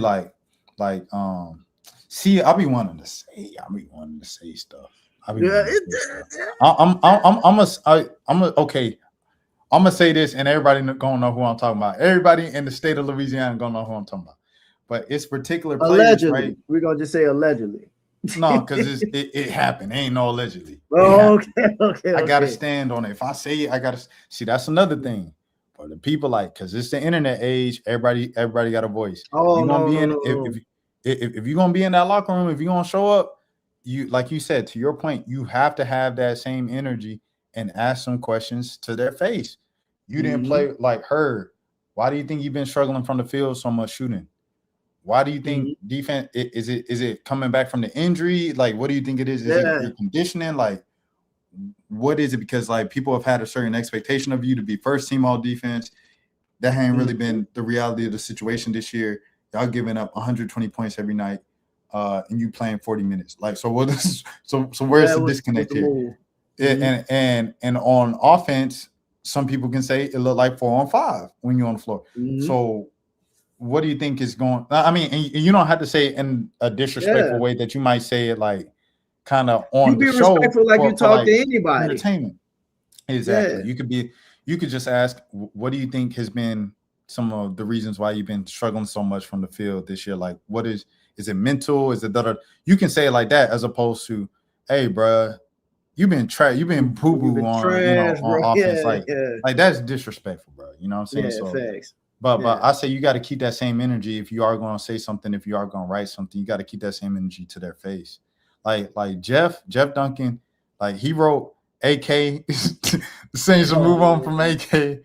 AK fired back at him on Twitter. Like Jeff had to show up to training camp and ask a question to AK. Like he had to look him in the eyes as a man after he wrote what he wrote. Like you got to stand on it, bro. Yeah, so, they can't respond, but I respect it though. Like as a player and as a player, you do have the right to like not respond, but at the same time, it's kind of like, everybody's here to kind of like do their part. And that's part of how it goes to a degree. Man, I know you said you had a little bit over an hour, bro. So I don't want to hold you too long, man. People don't know, bro. Was doing some research on you. You done interviewed some major people, bro. Like, what's your favorite interview that you've done? I've seen you interview D Wade. You obviously talked to a lot of the Dream people and whatnot. What's your favorite interview? That's a good question. That's a really good question. Because I don't know. Like, it really depends on the day. I think because I have favorite interviews where it like might not be the most famous people, but I think like the biggest I always say is like this was tied between Kobe and LeBron because those like they Kobe and LeBron. Yeah, exactly. It's Kobe and LeBron. But I think my favorite interview, I think Lareezy's a good interview. Shout out I Lareezy. like Lil Man. That's one of my favorite new artists, bro. I like Yeah, Lil Reezy, yeah, dog. That he's dude got really dope. smoke, bro. Yeah, Dude he's got really smoke, dope. man. So he's a good guy to sit down with and talk and chop it up with, because like his mindset, like he thinks like he's like my age, but he's like 10 years Yeah, younger. So bro. like That dude young, and his rhymes like hint at that too. Like his spit, his flow, the way he yeah, processes and whatnot, the way he like gives his product. I saw when he was on what was it, like the young, like when they do like the rappers under 25 or whatever it was or XXL. something like. Yeah. I think he was Yeah, in that, bro. His verse on that bit hmm was tough too. Shout out to Lil Reezy, bro. I'm a big yeah, fan of yeah. his, bro. Dude Shout out go hard. Lareezy. Yeah, it's Yeah, a few interviews that I have that are like just dope conversations. man. But I know you want like specific names, so I could be like Nah, the I don't. Jeezy I don't interview when need. he said No, this. Okay, okay, okay, okay. I'm All not right, even because asking for that. I feel like No, that would it's be the best for the show. nah, man. I don't worry about it. Like I'm more about the like the authenticity of it all, and like just A great I don't conversation. even need the what so and so said in the interview. It's just kind of like I bro, got you. you've been doing it for a while, and Yeah, just some of the people that you've been around and were able to interview, I just think it's really impressive. And like people, appreciate it. might see it and just be like, oh man, that's just Rahsad. He worked for no like. I was like, no, though. Like I didn't talk to some very legitimate Oh people. no, no. And people just people, bro. At the end of the day, bro, people Yeah, just no, but people. Like, no fact. Yeah, like, yeah, you yeah, don't yeah, like put people on no pedestal, but yeah. Facts. when you sitting there talking about like somebody's credentials and what they've done, No, no, I hear what you're saying. I appreciate that. I yeah, appreciate because like I'm saying that and that's how I be feeling. But at the same mhm, time, it's like when people like similar have done similar things get like yeah, so much more. And when I say so much more, I mean money. yeah, yeah, I'll be like, yeah, dang, bro, like yeah, you did the same thing. Like, so yeah. yeah, So now I appreciate I gotta learn how to accept my flowers better. You know what I'm saying? I gotta learn how to accept yeah, those better. But yeah, man. I just it like I was a said, man, I'm just conversation very that I had with appreciative. an underground rapper. Hmm. Yeah, yeah. It was an underground rapper in Atlanta. His name's Lil Tony. And like at the Hmm. time, he was making like a lot of crash out music. And he was like Yeah, 19 at the time. And we sat down and he was just like, yeah, I've been doing Bible study a lot lately with my grandma. And I was like, damn, hmm. And he was like, yeah. And I'm thinking I need to change up my message because I have so much influence with the younger generation. Da da da da. And I said, okay, so Jesus, why don't you do that? He said, because my fans say used to this. And then he would play some of the new stuff and he would like, it's talking they more weren't about getting fucking with it. money and getting girls as opposed to like killing folks. Like, and I was Yeah, like, okay, that's interesting. So we just kind of going back and forth about. And months later, like now he makes like almost Christian hip hop, and like to see damn. that evolution from him and that growth, I'm just like, yo, like I'm so proud of you. And like I felt like we talked out a lot of that stuff in that interview. So I feel like that's one of Hmm. my favorite interviews for sure. Like Lil You Tony. know Shout out Lil what's Tony. dope about that is you view it that way, but he probably go back and reflect to that interview as well, and just kind of like, man, I remember talking to Rahsad about, you know what I mean, this, and then like that was probably maybe one of his first times somebody was comfortable enough to allow him to voice what he might have been feeling and going through and battling. And that's another thing with like Yeah. with players, man. And I think they should like, especially New Orleans players, bro. I think you have more if you took more advantage of the media space and the people out in the media, bro. Like just Okay, like all right. But wait. This a good thing to talk about though, Alvin? Because like, mhm, what do you do if you are Zion? Zion is what 26, and yeah, he's traumatized. You know what I mean? So it's like Zion bro. don't like talking to us, and he doesn't talk. But like, I get it in a way because it's like if I was him and I Mhm, experienced like he said with the post game interview, and he like I don't want to give my favorite Thanksgiving dish because it's gonna be a meme. Like to go through yeah, that and then to go having your personal life outed the way yep. that he has, and people just make a joke about it when they bring up your Mhm. play. Like, how would you feel if you was 26 and that was your life? Nah, I 100% agree with that. And that's why I only can speak on me personally, right? When when Z publicly was going through a lot of what Z was going through, I've always been, and I try to give most people, right, not just players, but most people, benefit of the doubt, and not just benefit of the doubt, bro, because when you an 18-year-old, I say this about, and I'll just give my spill on Zion specifically, but like, right, most of these dudes, again, 19, 20, 21 millionaires, change their lives, right? Zion is even more unique than those guys, right? Like Zion was really the first one who popped off the social media like superstar. Like he was the first YouTube guy that everybody Ben knew about. It was like, oh, so the expectation for Zion had always been there. Again, my thing is I would have loved to have an opportunity, and I'm just saying this as a person in general. I wish Zion would have had somebody closer to him to help get Zion's messaging out about, because Zion seemed like generally like a good dude, and right now he's got Chris.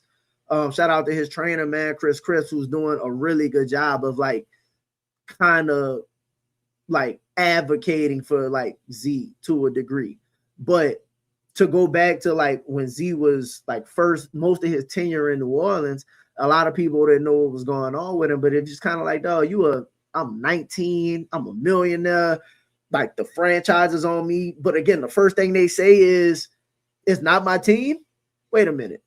Okay, you know what I mean? Wait a minute, hold on. That's kind of odd. All right, cool. So then, nobody wants to get hurt, but then he's suffering through the injuries. And then they listen.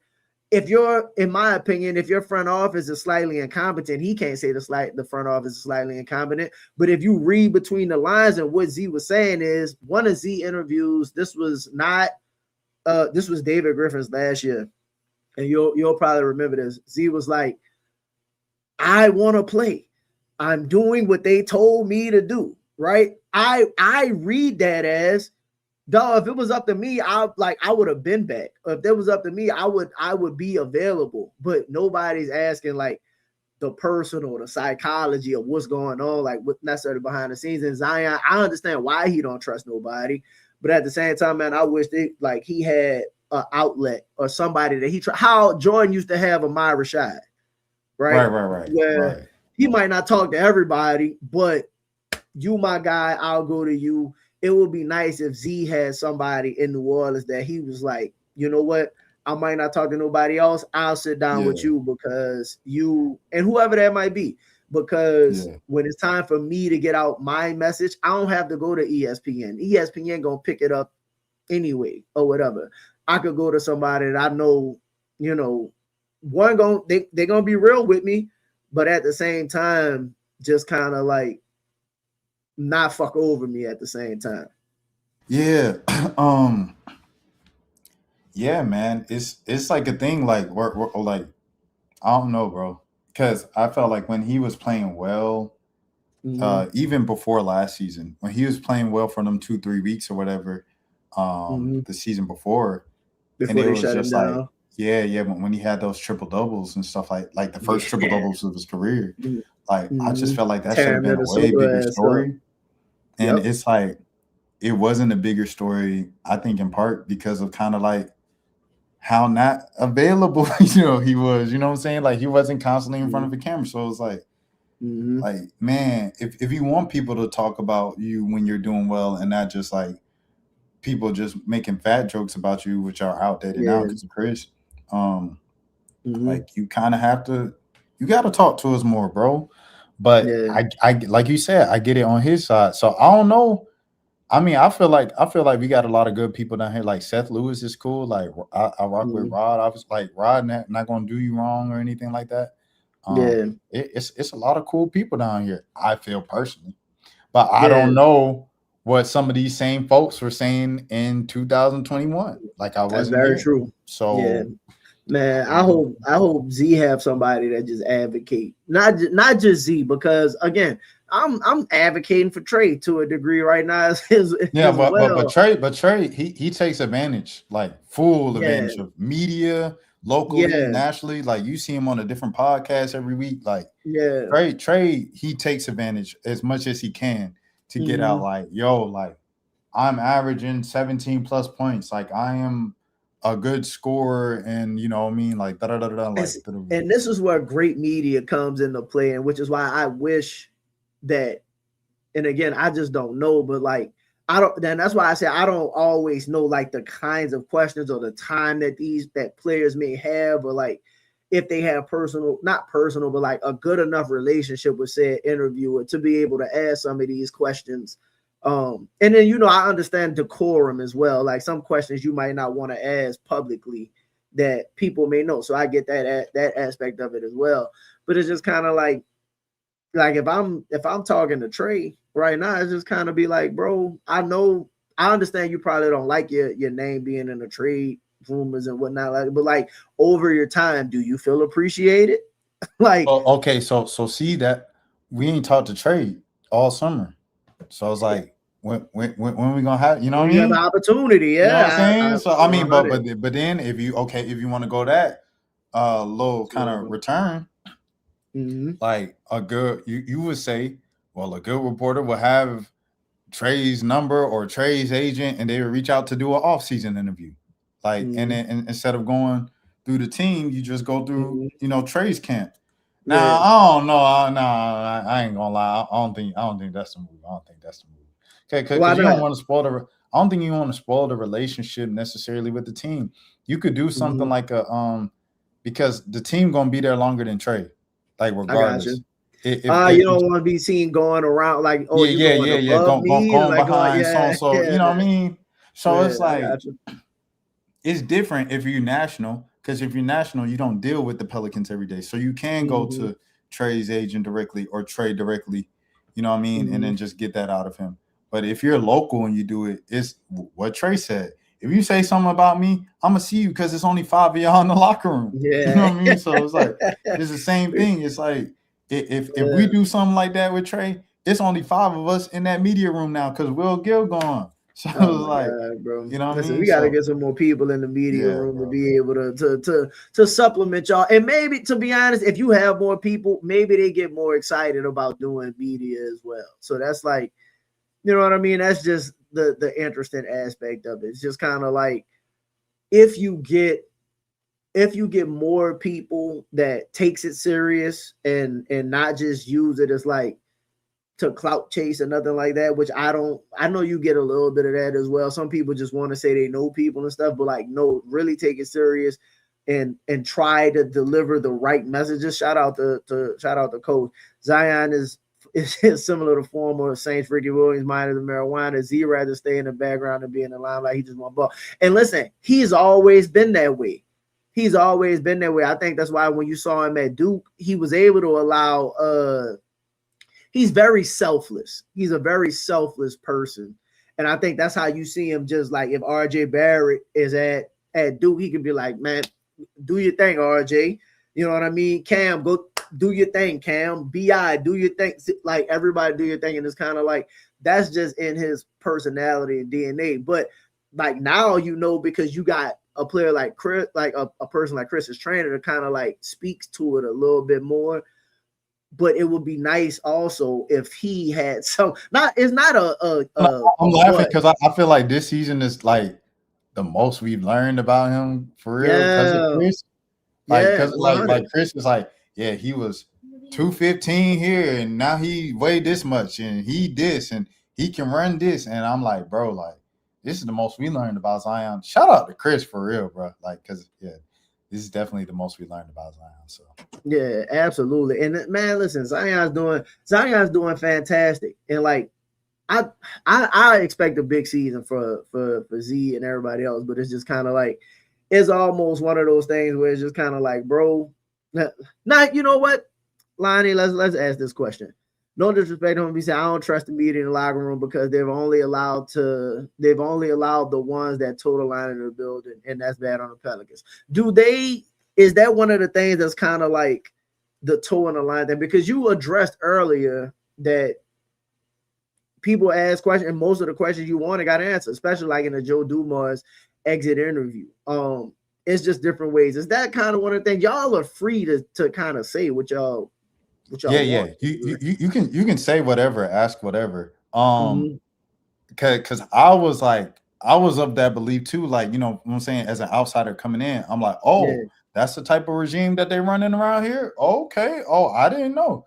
And yeah, then, you know what I'm saying? I started talking to people who've been here for a little minute, and they're like, mm-hmm. that ain't what happened. This is what happened, and that's what led to Gotcha, this happening. And I gotcha. said, oh, that's a lot more context.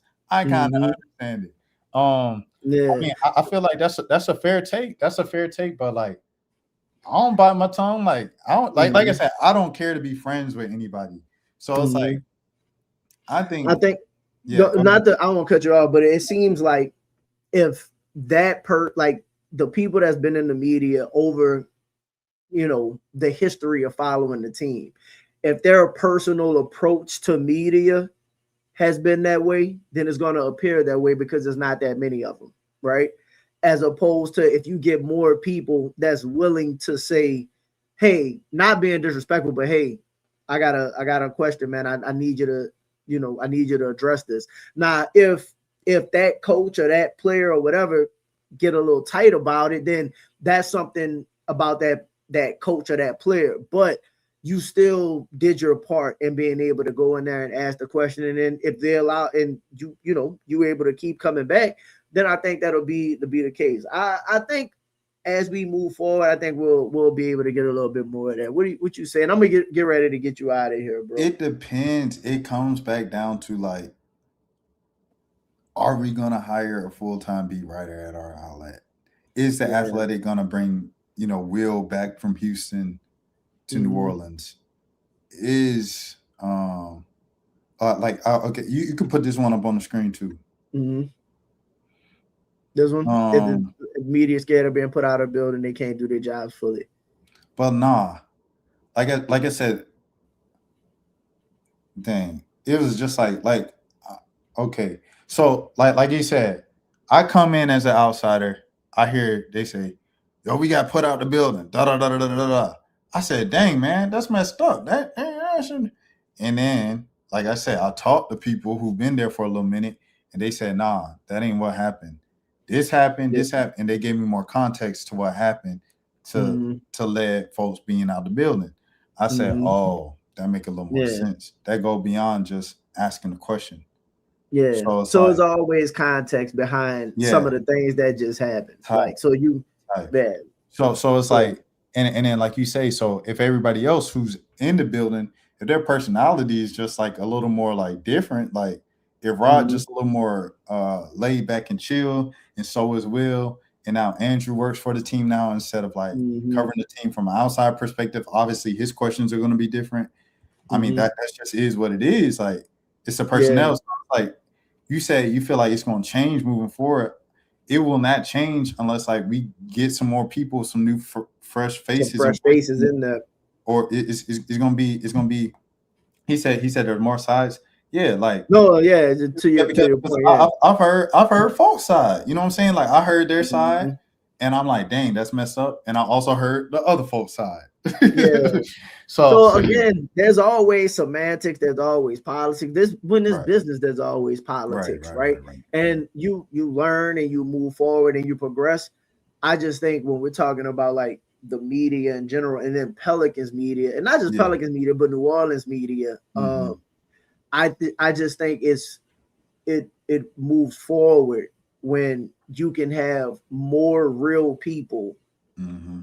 Um, that's not I'm not saying you got to be rude or not be mean or nothing like that. Every question don't have to be a tough question, Mm-hmm. but can you be thoughtful? Can you be insightful? Not just Mm-hmm. asking dumb shit just to ask it, but like, what are you really thinking about when you're asking said question? Like, what are you getting at? Like, if I ask Mosley, for example, one of the things that I wanted to ask about the offense is because people always talk about, hey, the offense. And bro, I got you for an hour and a half, bro. You good? Like, I'm you good. gotta. I'm good, bro. I would have put it in the private chat because we having a good Oh, okay, conversation. got you. Yeah, appreciate it, man. Yeah. Appreciate you. And for all y'all that still tapped in, man, make sure y'all hit the like button. My thought about asking about the offense is that people historically have said his offense hasn't been good, right? Since he's been in since he's been in Orlando. Well, my thought process was I looked at them this year. They finally got a shooter in Desmond Bain. The 10-game sample, I looked at the 10-game sample size, with Franz when Paolo was out. And the only reason I say when Paolo was out is because people from Orlando had reported that him and Paolo might have been at odds, and that the style that Paolo plays, right, wasn't necessarily conducive to what Mosley wanted to run, whether that's true or not, whatever. But there's a 10-game sample size when Paolo was out, when Franz was running the offense. This dude, they was averaging over 125. You know what I mean? They had one of the higher powered offenses in the game. Like, can you speak to that? And like that, like, is that more what you want to do? Like, what do you think about like the potential for the offense in this team? Because this team looks different. It's just, you know, what are you? I understand when he's like, man, I don't want you asking no dumbass questions just to be like, hey, Herb, you're shooting bad. And it's like, all right, yeah, I'm not shooting well, but it's kind of like, well, look, since Fred Vincent left, you know, your shooting had been improving. Fred Vincent left, you hurt your shoulder. Does any of that like mess with does it mess with what you got going on where you haven't been able to find your rhythm, your groove? Like, is it taking less shots? Is it taking more shots? Like, but I don't think people think on that level of asking those kinds of questions. So I don't know. To ask that kind of question, you have to be around for a while. I got you. You know what I'm saying? Like, for me, I feel like I know a little more now going into this season because I saw how the locker room was a couple of years ago. You know what I'm saying? Like, I saw how it was the last year of CJ and last year of BI. So I have a little more context. Like, now, you know, like they say, they wiped out the whole staff. Like, I remember it's going to be now moving forward. I remember when Big Shot used to be, you know what I mean? Like, that comes with time. Like, so for me, like, I wouldn't be able to ask questions like those because I just wasn't around. You know what I'm saying? For you know what I'm saying, Murph pre, you know what I mean? Yeah. Man, shout out to Lonnie, man. Appreciate you for becoming a member, bro. 100. No, listen, I just want to take a little quick break so people can hit the like button. Plus, I have a truly funny video about my love for this team that I just want to play for everybody. So give me a second, bro. Listen, this is me, how I feel about the Pelicans, and you can absolutely tell. So just, if y'all too old to remember this, it's cool. If not, this one might just be for me and you, bro. Hold on. Oh, you can't tell me it's not worth trying for. I can't help it. There's nothing I want more. Yeah, I would fight for you. I'd lie for you. Walk the wire for you. Yeah, I'd die for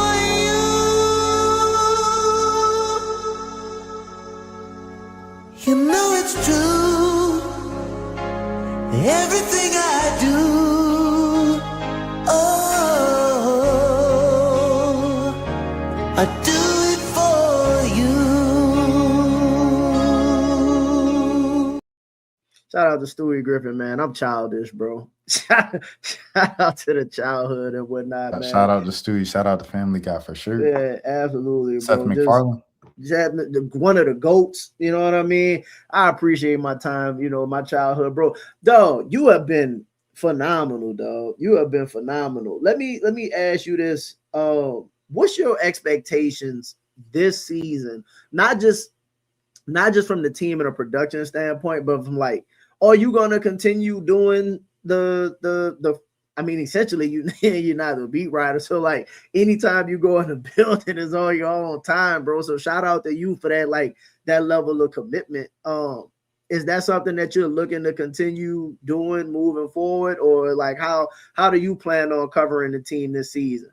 As long as I'm in the boot, I will be doing Pulse of the Pels. I will be doing home games, Pelicans coverage. I can't do practices and everything like that. Because I am working, like I gotta work my normal during the day and stuff like that. But as long as I am here, I will be doing Pelican stuff and post of the Pels, everything like that. As the people that have access to practice, are they allowed to go to practice, or you have to wait till like after practice? I think most teams, it's like you have to wait, and then like the last 15 minutes you can see, which is pretty much just like post practice shoot around. And then you know they bring the players to the corner, like 2 or 3 players, and then the coach. Okay, cool, man. I think, bro, I'm looking forward to. I think there's so many storylines and so much to look forward The to. offseason not over. We still have one more thing to look forward to in the off. Is the Benedict Mathurin thing gonna go through? Yeah, if that I goes don't through, think so. Okay, well, I mean, I'm should I do this? I'll do this. I'll do this. I'll do this. I'll do this. I'll do this. And I ain't wrote this on NOLA.com. They, well, like I know they wouldn't be mad. I ain't right. Yeah. I talked to people who talk to Benedict's people. The talks are being had. Like it's not no reports. It's there. It's like they there. So that's the people I'm talking to. They talking to. Yeah. I know that they're having conversations, but I'm of the mindset until you close, you don't close until you close. You know what I mean? That's fair. That's fair. It's just kind of like, bro. I talked to her. You know, I got her number. You know what I mean? Is she coming over? Maybe not. Like you don't close until you close. So until they get it across the finish line, that's kind of where I'm at. And you know, they got a couple things that they need to do to make the Ben Mathurin thing happen, but that's just kind of how I view. You know, most of the if they don't make it, Pels gonna shock the league like live wires. Say, bro, listen, I hope so. I think y'all already know, if y'all follow the show, y'all know out there. I think we gonna make the playoff push this year. I truly believe that. Like, you mean when you say playoff, you mean like play in? Like, nah, fuck that. So you saying they're gonna get out the play in? I got a couple caveats, but if they're healthy, right? Because this will be the first year since the 49 win season that they came into the season, everybody 100% Stop healthy. it, Jordan. Stop it. Well, I don't see the 53. I don't see the 53. I'm not going to. I'll say, like, they'd have to make a move. They'd have to make a move to get the 53, right? Like something else would have to take place, I think, to get the 53. I think last year, whoa, man, big Mike Morgan in the building, bro. Appreciate you, Mike, as always, with that super chat, dog. Always, bro. Y'all, bro, the fucking best people in the building. Hold on, where we at with it? Mike Morgan with the super chat. Hey, well, appreciate you, bro. My thought is, again, shout out to Lonnie. Listen, my thought is, again, this is the first season that they're coming into the season since the 49 win season. Everybody fully healthy, and hopefully it stays that way going.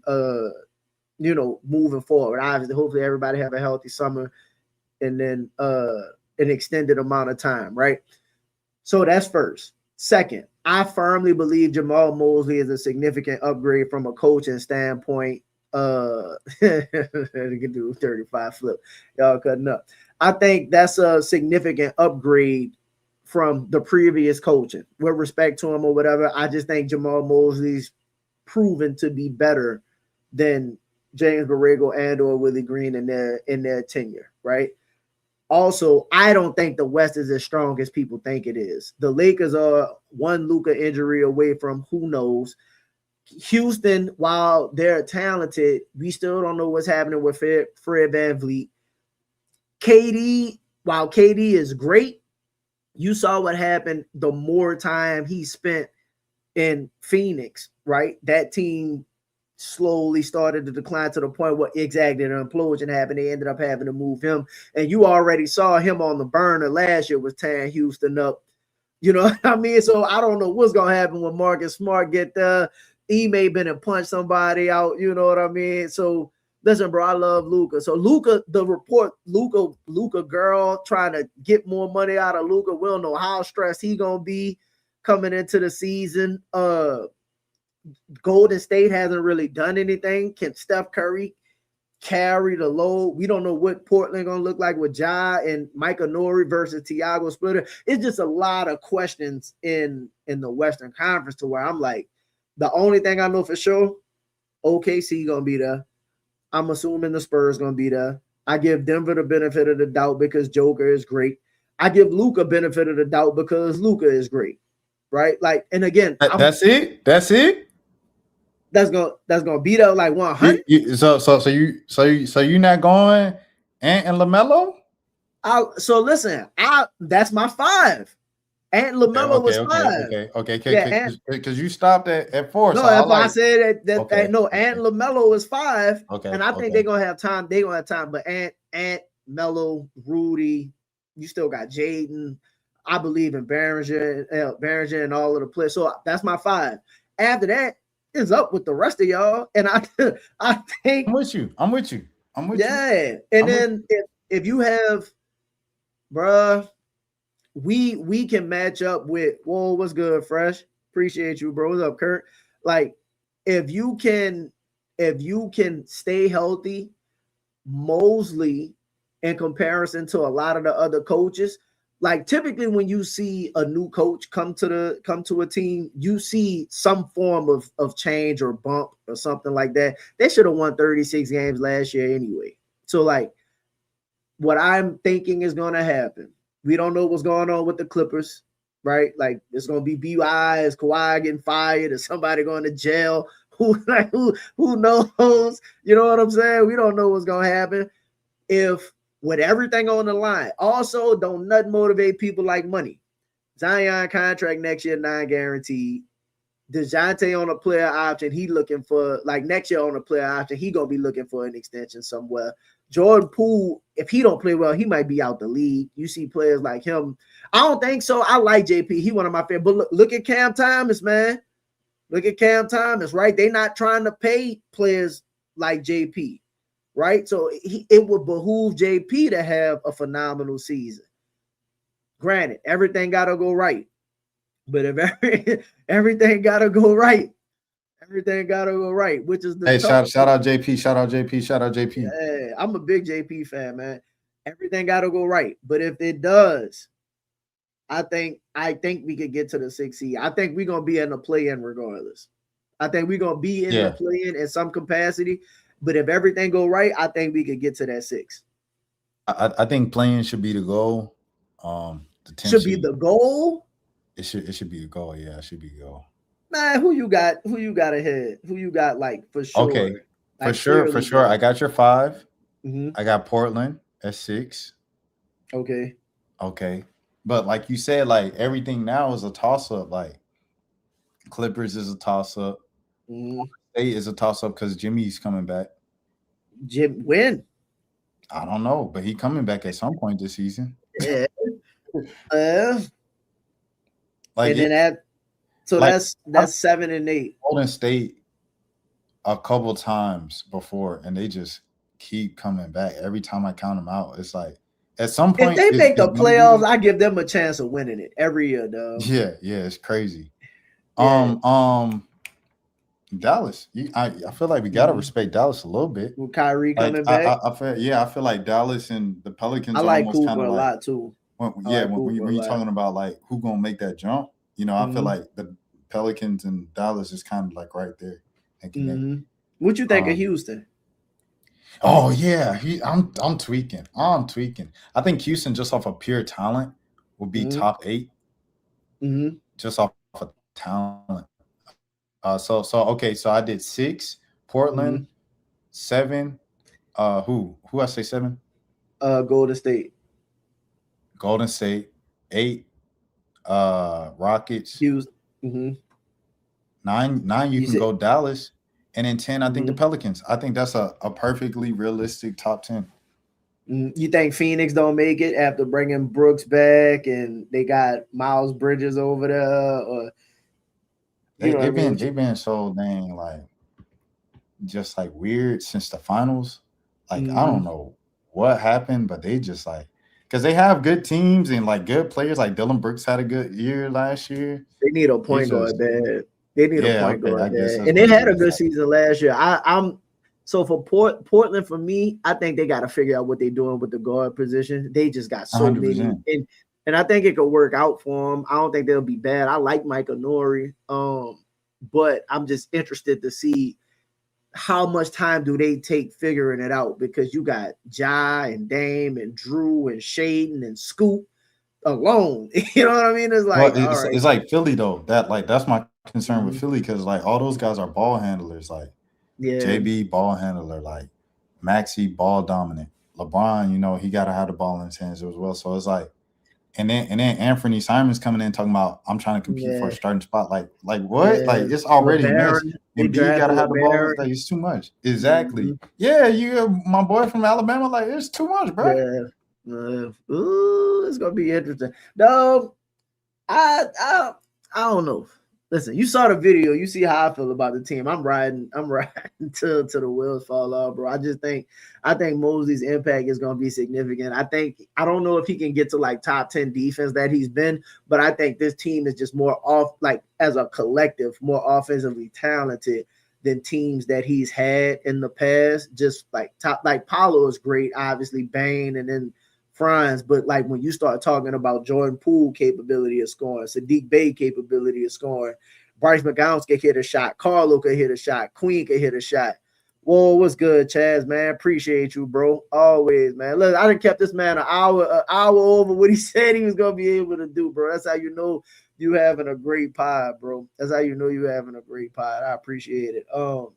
But with all of that, bro, I just think we're in a really good position to make a push this season, because they have to make a push this season. Like that's kind of how I feel. And media day and preseason, like preseason more so than anything, is going to be huge for us. Like I'm interested to see what they do in preseason. Yeah. I'm thinking about Kobe, like, because it seems like they're really high on him. Yeah, it seems like they're really high on him. But it's like, are all the dang guards gonna be scoring guards? Like, you know what I mean? Like, who gonna be the real point guard? Like, everybody just gonna be scoring guards? They say they asked, what's this Sham guy during the summer. They said, like, after the first game, it's like, all right, look, we know you can score the ball. They were telling them to focus more on his playmaking and whatnot. And let me ask you this about Kobe. What was the Kobe dealt with some injuries. What was the issues with Kobe in Atlanta? Why didn't it work out with Kobe in Atlanta? It was honest, like you said, just injuries. Like, I think Atlanta had really high hopes for him. They, like, some people, they didn't want to say it out loud, but they were kind of hinting that they saw him taking like a Jalen Johnson type of thing of like, we're gonna put you in the G League first couple of years, and maybe you could develop, like, we see shades of. And I said they were afraid to say it, so I'm gonna say it. But you guys, like, obviously it didn't pan out that way. But they kind of saw him growing into a SGA-ish type of guy. And I know how laughable that sounds now, but that's just what they were looking at as a rookie. As a guy, you never know what a player can develop into after they go through their journey and make their way back. I mean, people didn't see that coming from SGA himself. No, not what he became. Absolutely not. Yeah. And you think Kobe still got a shot moving forward? Yeah, I think he's a talented dude. Like when you were talking about like the talent that Mosley's had in the past, the first thing I thought of was like, dang, like Cole Anthony really out the league? Like, yeah, like that he was a really decent player like 2 years ago. Like in the NBA, they do not give you like NFL too. Like you can be a decent player 2 years ago. You have one bad year, you will be out the league. It's crazy. But like, yeah, Cam Whitmore might not play another game. Point, yeah, exactly. Like to Kobe's point, like Kobe's a decent player. It's just like a lot of times when you lead that first team, a lot of your new team see you more as expendable. Like Luke Kennard is another great example. Like Luke Kennard bounced around a little bit. Like, does that mean Luke Kennard not valuable? No, it's just once you leave Memphis, like people just like, oh, we can, we did it without him before. We can go without him again. Yeah, you shoot 40%, then we're like, we can take it somewhere else. Let me get ready to get you out of here for real, bro. I ask you, like, I'm assuming the heart is still with the Hawks, which is fine. No, What's your bruh. No, like I always have to say this, bruh. I always have to say this, you like, don't love the Hawks, yeah, bro? You no, don't no. love the I Hawks, dog? I had to say this last year on the thing. Like the first time I put on that shirt and tie in college and went to cover it as media, like I had to put my fandom down and cover Okay. professionally as media. Like, and I feel like I Yeah. did it for so long in Atlanta when I was in Atlanta full time. Of like I literally disconnected, you know what I mean, from Uh, like my heart from the team. Like I oh think my I gosh. like I always watch basketball. Like if I'm watching Hmm. any type of and I see somebody make like I feel like a dumb player, I'm like, dang, why don't you do this instead? Like I'm always gonna have Yeah. that passion just because like I love the game. So Yeah. I Yeah. definitely do that while watching the Hawks because we watch the Hawks all the time. But I am Hmm. not a Hawks fan anymore. I was a Hawks Okay. fan as a kid, as Yeah. a Yeah. Yeah. college kid, everything like that. But once I put on the journalism hat, I had to put that Hmm. to rest to like Well, to that's report on the team. you can't be a fan of any team then for that matter, because again, you don't know where the business gonna take you. You know what I mean? There it I guess is. I'd imagine you got players that you like and whatnot. Though you got a favorite player right now? It's all My you favorite got a player growing disconnect up from was that too. Steph. My favorite player growing up was Okay. Steph. So like he was my favorite player like coming up. I think now my favorite player, hmm, if I had to pick someone, it still might be Trey, to be honest. I would Trey. say like I love watching Trey play. Bro, Trey But cold. People be disrespecting yeah, how cold Trey is, in my yeah, opinion. yeah. Like, And I that think he gonna get Murphy. busy Salute to Murphy. He a cool dude. But yeah, with I'm Trey. referring to Young. Yeah, Trey Young. He Oh, probably my okay. favorite player to watch. Yeah, Uh, Trey. eh, eh, yeah. I'm sorry. I'm sorry. I mean, I'm like No, stumbling no, just thinking no, about him. you good, bro. You good, bro. I just like At 'cause one point, my favorite was Young Bull, Colin Sexton. Like when he was coming out of college, he was my favorite player back then. he was Like one of the it, players that I was hoping yeah. that we would get here, to be honest, because I thought we Hmm. needed I personally, which is why I like the idea of them bringing in Kobe Buffkin. I thought that we needed like another guard to a degree. Just one of the issues we've had is we didn't sustain injuries well, right? So Yeah. like if DeJounte go down and then yeah, Fears can start, but now you're hurting from like an actual point guard type position of who can just kind of manage the team, as opposed to they're like, all right, Fizz, you got to go do it all, or Jordan Poole, we need you to play out of position, or you know what I mean. Just you got to be able to manage. But I always thought that would be helpful as well, Yeah, man. bro. I I'm gonna say appreciate Olivia Miles. Let's go Olivia Miles right now. Olivia She's my Miles. favorite player Oh, right now. bro, Olivia, dog, Yeah, bro. I definitely. know. Listen, Olivia, the young group of girls in the Yeah. G, bro, Hmm. be getting to it. I'm waiting for Juju to come in next year and Oh yeah, just, yeah. Shout or out Juju. if she decide to go. I know she might end up having that extra year based off the injury, but we'll see. Man, appreciate you so much for joining the show, bro. Everybody, man. Rahsad Milligan in the building. You heard me. Appreciate y'all again. Rahsad, tell the people where they can find you, bro. First of all, I appreciate Alvin for having me up here. Shout out Pels in the blender.